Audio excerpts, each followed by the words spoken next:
about it that says you are currently 81 years old. Who the hell told you that? Yeah. That's classified. That's classified. All jokes aside, according to recent polling, this is a real concern for American voters. How do you address that concern going forward as you come up to the 2024 election? Well, a couple things. Number one, you got to take a look at the other guy. He's about as old as I am, but he can't remember his wife's name. Yeah. And number one. In Donald Trump's defense, he does have a lot of wives. It's about how old your ideas are. Look, I mean, anyway. This is a guy who wants to take us back. He wants to take us back on Roe v. Wade. He wants to take us back on a whole. You know, when you got the one ex-wife, maybe you accidentally fuck up the name a couple times, right? But when you got all those ex-wives, and then you have all the random porn stars that you're paying to have sex with, you have all these women in your life, and you got to keep all the names straight. All I'm saying is Donald Trump is but just a man. He is just a man, ultimately. You know, could any of us remember that many names of all the people upon who we cheated on our wives with? I don't know. Who knows how many names he has to remember? We should maybe, you know, cut him a little bit of slack in that department. A lot of names. A lot of names. Whole range of issues that are 50, 60 years, they've been solid American positions. And I really mean this sincerely. I think it's about the future, and every single thing we've done. I think we've got some good things done. Everything, and they told us we couldn't get them done because things were so divided. And but I think everything we've gotten done, he's just friendly stated he wants to do away with if he gets elected. And I really think his views on where to. Well, I'm going to have to give the man of defense here again. It would be very easy for him to do, Joe, because, like, he's done a few things. He's done a few things. A few. I will give him some credit. There's a few things that he's managed to pull off. But you hear the word that I said in there. A few. I think all of our complaints from Joe Biden on the left is that he needs to do more, not a few. A few doesn't do enough. It's like, what's the fucking point, man? Like, why are you even getting out of bed? Like, most days, you're doing nothing. You're doing press tours. Like, fucking pass some goddamn insane sweeping legislation, legalize marijuana, wipe out all student loan debt, not just a tiny fraction of it. Like, do a thing. Just do a thing. All he has to do is literally anything. Obviously, helping,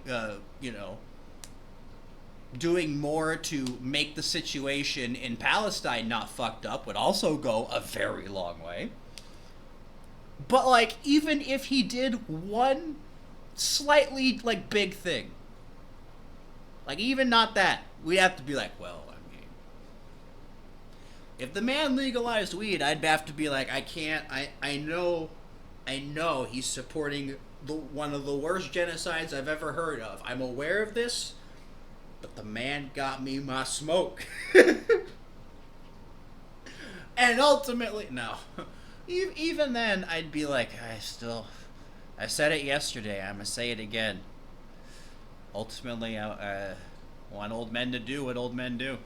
To take America are older than, anyway, I don't want to get caught. You talked about bipartisanship and that you could actually work across. I don't think he trailed off there. I think he forgot what he was saying. 2020. I was one of the people who thought that was maybe a foolish proposition, but you have gotten things done. Infrastructure chips, Inflation Reduction Act, he some looks gun like safety. He's You even got an struggling immigration bill that passed in the Senate but never got taken up in the House. Did you see him on the left there? Hang on, let's get a little instant replay there. I'm sorry, for a second, ignore what Seth Myers is saying. Can you just watch Joe Biden's mouth? We did this yesterday. We're discovering a trend of people who are seemingly corrupted by evil can't keep their mouths fully shut. I have a clip on my YouTube channel. You watch that, you'll see. Apologies for the quiet audio, but ultimately, this is what it's about. And guess what? I clipped her. I'm gonna clip this man too. Joe Biden can't shut his mouth. I might start a whole fucking series when I start watching this shit. Because apparently I'm just finding and noticing clips where people can't shut their mouths all the way. Some gun safety. You even got an immigration bill that passed in the Senate but never got taken up in the House. And what would you want to do? What's your 2024 agenda? Because I feel like we live in such crazy times that is one of the things I feel we hear less about. Look, the 2020 agenda is to finish the job.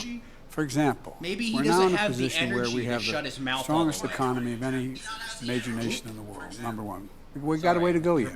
Inflation's down, 880,000 manufacturing jobs. You know, we have 14 million new jobs. The unemployment rate is the lowest it's been for the longest time. We're building wealth for people. That sounds really good, actually. We have to do more. First thing I have to do is stop it from being turned around. For example, you talked about the border didn't pass. Well, guess what? We're going to pass that border. It's overwhelmingly supported by Republicans and Democrats in the House and Senate. Which, of course, does so much to help Americans. I'm going to be honest with you. My politics are based out of selfishness. Entirely. I'm dirt broke. My life sucks. My only saving grace is that I have health care. That I still have from COVID. Because I'm so fucking broke. I'm on like the bottom of the fucking tax bracket. So they didn't kick me off. Because I'm one of the brokest fucking people in the state. And so for me, like that's my one save. I look at everything else, I'm like, this is bullshit. Like my rent is insane. Like my food is insane. Like everything is insane. Why aren't we doing shit about that? Why are corpos raking in cash while the bottom is struggling? So like ultimately that's what I give a shit about. You might call me something of a socialist. But like that's what I care about because like I'm a selfish motherfucker. I care about me, honestly. I'm very empathetic. I care about other people too. But I'm also extremely selfish and I really care about what happens to me and I want a better life for myself. So that's how I base my politics. Fortunate thing is that a better life for me would be seeing a better life for everyone. That would make me very happy. Because I don't know this for a fact, but I was told that Trump was picking up the phone, calling the Speaker of the House saying, don't let it pass. Why? Not because he doesn't think it's good, because it will benefit Biden. That's no way to run a country. That's no way to deal. We didn't, even when we had real divisions back when I was a young senator among Democrats and Republicans. That wasn't the way it worked. And look, I think... I don't need to see that video. This is not your father's Thank Republican you, Party. Rachel Maddow. They got about 30% of the Republican Party. This is YouTube Premium. You see that? YouTube throwing up ads randomly. One of the things about this is not your father's Republican Party. It must be for somebody who's been doing this as long as you have. You can't get aid for Ukraine passed. And it seemed like for a long time, the American people agreed that Russia was the threat. And all of a sudden now, you see a Republican Party that is basically refusing to aid Ukraine in their fight against. Seems like Donald Trump is saying Russia can do whatever they want to NATO countries. Are you shocked? Like that's what he is saying. He's been saying it all along. He's been saying it when he ran the last time. Look, the idea that any American, think about this. If I told you all there was going to be an American president who said to Putin, you know come what? do it. When I need to go to, I'm getting so tired and so eepy listening to this man speak. When I need to go to bed, I should just start listening to Biden's speeches, man. So soft, quiet, slow, and sleepy. Like, I'm just like, makes me want to go to bed. Like, goddamn. Whatever you want to NATO. If they don't, if the other guys on our team don't pay up every single cent they promise to pay for. I mean, God, what are we talking about here? Lost trail.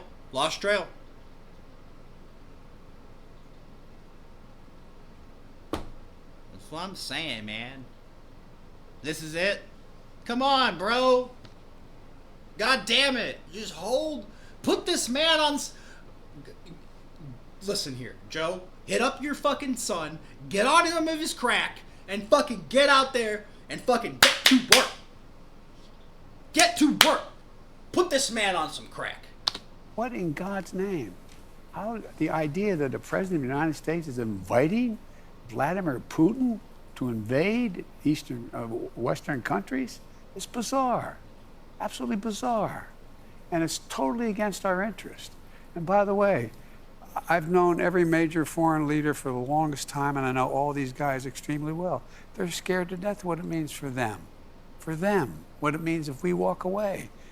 Madeleine Albright was right, the former Secretary of State. She said, we are the essential nation. We are the essential nation. We don't have people fighting in those areas, but we're providing the wherewithal for them to be able to protect themselves. We are, of course, the main character, you know. Of course, nothing else in the world matters except the United States. We are the main character. We are the star of the show, as we all know. And it's just outrageous what he's talking about. He talked about how he wants to be a dictator in day one, but only day one. You are someone who has dealt with dictators over the years. It does seem as though democracy, in vague terms somehow, is not easy for us to grasp. Having dealt with dictators, what do you see in a world where democracy is actually at risk in a way it might be in this election?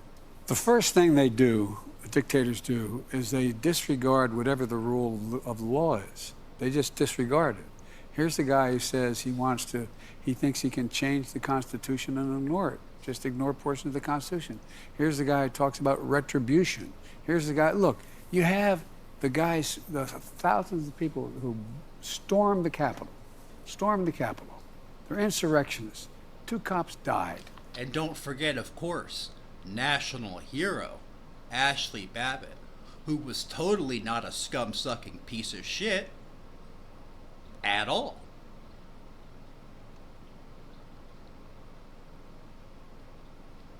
Other people were badly hurt.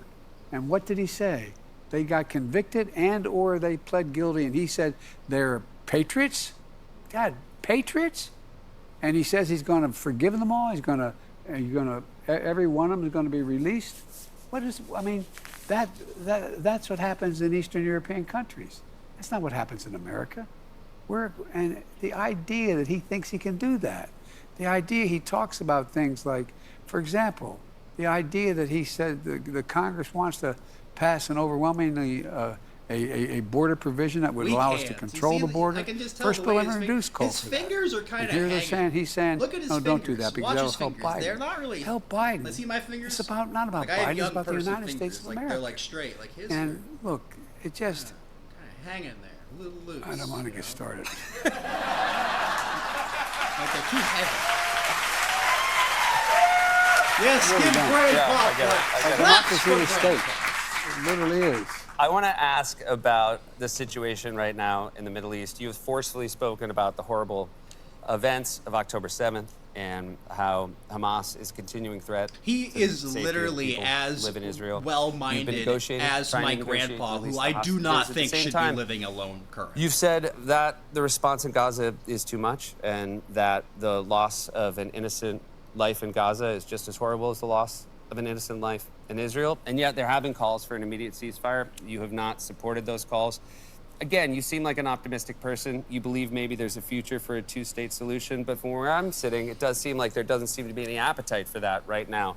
Do you see what is, because again, we see this horrible, every day we see these horrible images out of Gaza. And is there a path forward? Is there a safe future for the people who live there? There is a path forward with difficulty, but here's the path forward. Look, first of all, the hostages being held must be released. And if we've got at least a principle agreement, there will be a ceasefire while that takes place. Ramadan's coming up, and there's been an agreement by the Israelis that they would not engage in activities during Ramadan as well. I totally in order to give us time to get all the hostages out. 100%. That gives us time to begin to move in directions that a lot of our countries are prepared to move in. For example, Saudi Arabia is ready to recognize Israel. While they flee. Jordan is Egypt. No way. There's 6 other states. I've been working with Qatar. And the bottom line is that I think the only way Israel ultimately survives, and I make no bones about it, I get criticized for having said a long time ago, you need not be a Jew to be a Zionist. I'm a Zionist. Where there's no Israel, there's not. He admitted. He admitted. There you have it, folks. He admitted. Let's wrap the bag up. Fuck it. Like, what the fuck? Did you just say that? Did you just say that?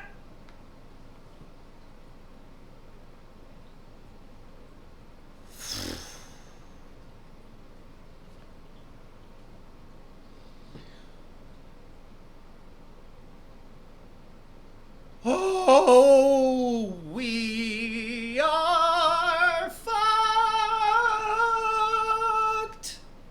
Not a Jew in the world to be safe. But here's the deal.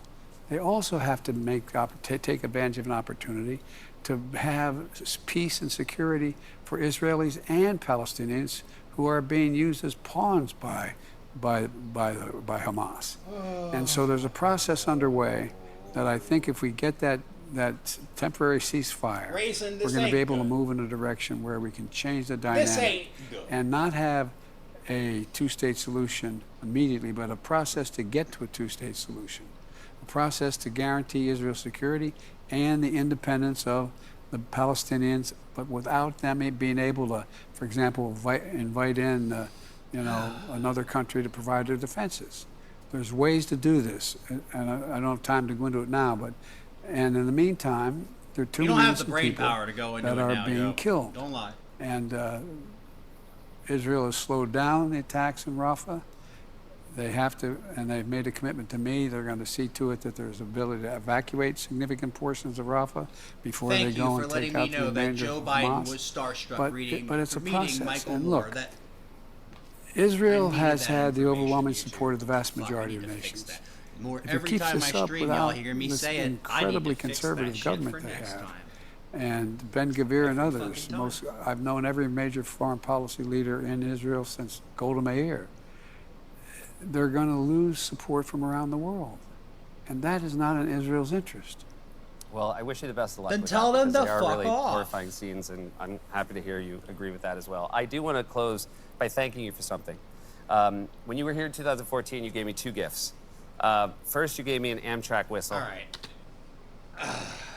I don't really care about this little part right here. I think we've seen enough.